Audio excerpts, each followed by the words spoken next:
ኮስተር ያለ ምላስና ሰበር ተሰኘ ወግ ነው። አሜሪካን ሀገር እንደሄድኩ መጀመሪያ ያረፉት ጓደኛዬ በየነ ቤት ነበር። ጓደኛዬ ባለ 2 መኝታ ቤት አፓርታማ በዱቤ ገዝቶ አንዱን መኝታ ቤት ለአንዱ ኤርትራዊ አከራይቶታል። ኤርትራዊ ሲገባ ለ3 ወር ቆይቼ እወጣለሁ የራሴን ቤት እከራያለሁ ብሎ ነበር። 3 ወሩ ሲያልቅ አልወጣም። ጭራሽ አንዲት የጅቡቲ ሴት ጠብሶ ማመላለስ ጀመረ። ብቻ ቤቱን ባንዴ የአፍሪካ ቀንድ አደረገው። በየነ ሰውየውን ሊያባርረው ፈለገ። ግን ቅልህን፣ ጨርቅህን፣ ክራርህን ደጋግመህ ውጣልኝ ሊለው ፈልጎ አልቻለም። አሜሪካ ሀገር የተከራይ መብት ካከራይ እኩል ነው። ያለው መፍትሄ አሜሪካ ሕግ የማይባንንበት ጫና መፍጠር ነው።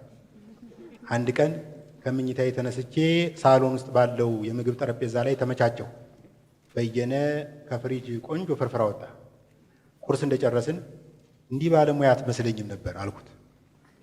ቁርስ ማቀራረብ ላይ እንጂ መስራት ላይ እምብዛም ነኝ።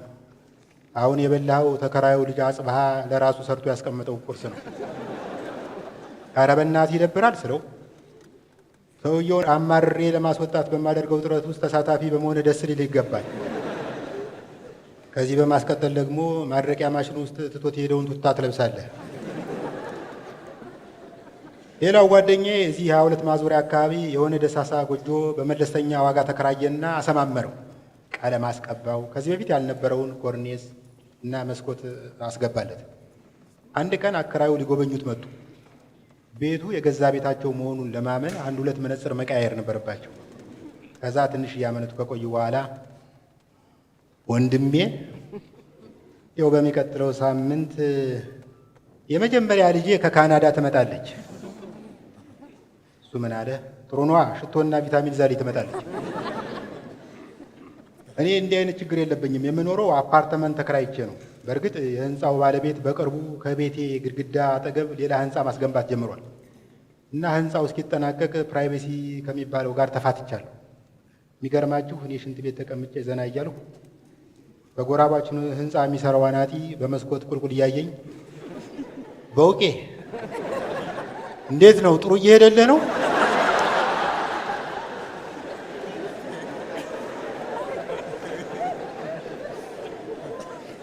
አሜሪካን ሀገር እያለሁ ብዙ ጊዜ ብቸኛ ነበርኩ እና ብቸኝነቴ ሲበረታብኝ የማደርገው የመጀመሪያ ነገር ወደ አበሻ ሰፈር ሄጄ ሰላማዊ ሰልፍ መሳተፍ ነው። ሰልፉ ላይ በርካታ ሰው ይኑር እንጂ የተቃዋሚ ይሁን የደጋፊ ለእኔ ልዩነት የለውም እና የሆነ ጊዜ ላይ አሜሪካ ሀገር ዲያስፖራው ቡድን ተሰብስቦ በዋይት ሀውስ ፊት ለፊት ዋይታና ተቃውሞ ያሰማል። ከመካከል የሰልፉ መሪ እስካሁን በአምባገነኑ መንግስት ላይ ያለንን ተቃውሞ ያቀረብነው በአማርኛ ነው። እንዳለመታደል ሆኖ የዚህ ሀገር ሴናተሮችና ጋዜጠኞች ጆሮአቸው የሚቆርጧቸው አማርኛ አይሰሙ። ስለዚህ በእንግሊዘኛ ተቃውሟችንን ማሰማት አለብን። ማን ነው ከመካከላችን እስካሁን የገለጽነውን ተቃውሞ በእንግሊዘኛ ቆንጆ አድርጎ የሚያቀርበው? ሁሉም እርስ በርሱ ተያየ።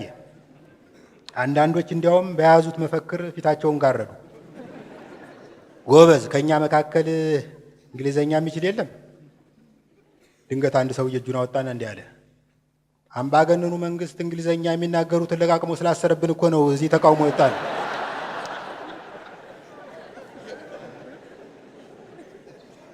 አሜሪካ እያለሁ የአገር ቤት ናፍቆቴን ከምወጣባቸው ነገሮች አንዱ ሰበር ዜና መስማት ነው።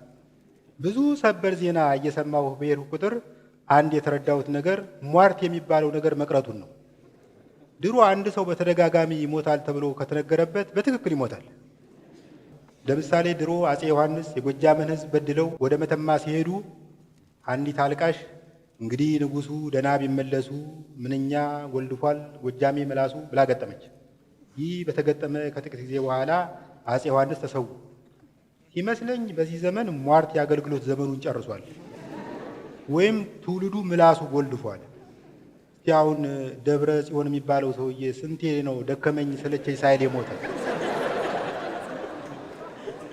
እኔ እንዲያውም ደብረ ጽዮንን ሳስብ ትዝ የሚለኝ አንድ እዚህ አዲስ አበባ የሚኖር ፈረንጅ ተዋናይ አለ። በአንድ የአበሻ ፊልም ውስጥ የፈረንጅ ገጸ ባህሪ ከተመለከታችሁ ተዋናዩ የፈረደበት ብርቅዬ ፈረንጅ መሆን አለበት እና ይሄ ፈረንጅ የአድዋ ጦርነትን በሚያሳየው የቴዲ አፍሮ ሙዚቃ ውስጥ የተለያዩ ጣሊያን ወታደሮችን ወክሎ ፖዚሽን እየቀያየረ 5 ጊዜ በላይ ተገድሏል። በሀገራችን እኔ ስለ ጦርነት ሲዘግቡ ከሚጥሙኝ ጋዜጠኞች ዋናው አለምነህ ዋሴ ነው። አለምነህ ዛሬ በቭላድሚር ፑቲን ከመነደፉ በፊት ካፉ የማይጠፉት ሳዳም ሁሴን ነበሩ። አለምነህ በእያንዳንዱ ቃለ መጠይቅ ሳዳምን ሳያነሳ የቀረበት ጊዜ ትዝ አይለኝም። አንዴ እንዲያውም የሆነ ግጥም መጽሐፍ ሳስመርቅ ፕሮግራም መሪ አድርጌው ነበር። ፕሮግራሙን እየመራ ድንገት ከታዳሚው መሃል ደራሲ አዳም ረታን ተመለከተው። ከዛ አለምነህ መካከላችን እጅግ ስመጥሩ ደራሲ ሳዳም ረታ ይገኛል። በመጨረሻ ሳልነግራችሁ የማለፈው ነገር ይህንን ዝግጅት ለማዘጋጀት ስፖንሰር ፍለጋ ያልገባውበት ቦታ የለም። የስጦታ ወይም የስፖንሰር ገድ የሌለው ሰው ታውቃላችሁ? እኔ እንደዛ ነኝ። ከልጅነቴ ጀምሮ ተከትሎኝ የመጣ ነው። እዚህ ይለኛል ጎረቤታችን የታወቀ ሞጃ ሀብታም ነበር እና አገር ለቆ ወደ አዲስ አበባ ለመግባት ወሰነ። እኔና ጓደኛዬ ዕቃ በማጓጓዝ አገዝ ነው። ዕቃ ከመሸከም ብዛት ዲስካችን ብቻ ሳይሆን አሎሏችን እስኪንሸራተት ድረስ ፈጋን። ከዛ የእሱ ዘመዶች እየመጡ የተራረፈ ዕቃ ማንሳት ጀመሩ። ጠረጴዛ፣ ወንበር፣ ፍሪጅ እንኳን በጊዜው አልነበረም፣ የዱቄት ማስቀመጫ ምናምን ወሰዱ። በመጨረሻ እኔ ወደ ሰውየው ጠጋ ብዬ ጋሼ እኛ ምን እንውሰድ ስለው እናንተ ሻወር ውሰዱ። አሁን በቅርቡ ያጋጠመኝ ነው። በላዳ የሚያመላልሰኝን ሾፌር የት ላደርሰህ ሲለኝ ልክ ከኃይሌ ገብረስላሴ መኪና መሸጫ በር ላይ ስደርስ ጣለኝ አልኩት። ከታክሲው ስወርድ በአጋጣሚ ኃይሌ በሩ ላይ ቆሞ በአንዱ ኤሌክትሪክ መኪና ላይ ትራንስፎርመር ምናምን እየገጠመ ነበር። ገና ሲያየኝ እኔ ምልክ እስካሁን በታክሲ ነው እንዴ የምትጠቀመው አለኝ። አዎ። ኃይሌ ትንሽ ሲያስብ ከቆየ በኋላ አልፎ አልፎ በአውቶቡስ ተጠቀም፣ የምትጽፈው ነገር አይጠፋም።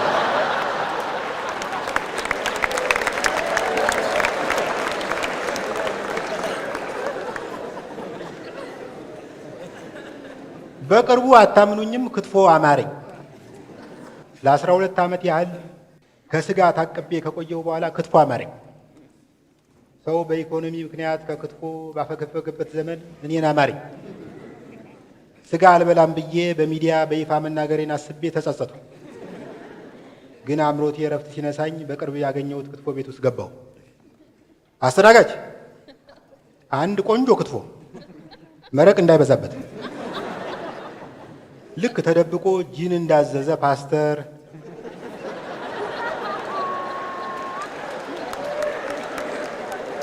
ወይም በነነዌ ጾም ላይ ጭቅና ጥብስ እንዳዘዘ ቄስ ዙሪያ ገባውን እየተገላመጠው ክትፎዬን በላው።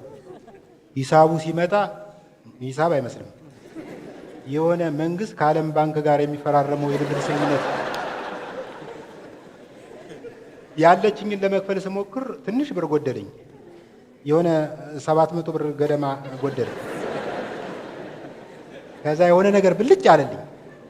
ድርግም እስኪል ድረስ አልጠበቅኩም። ባለቤቱ ባጠገቤ ሲያልፍ ጉራጌ ክልል ነው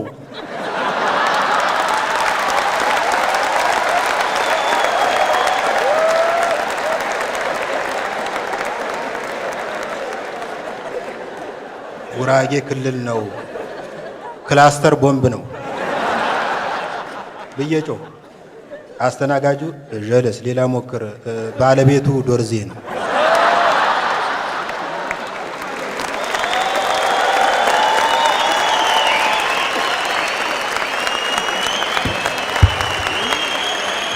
በጣም አመሰግናለሁ።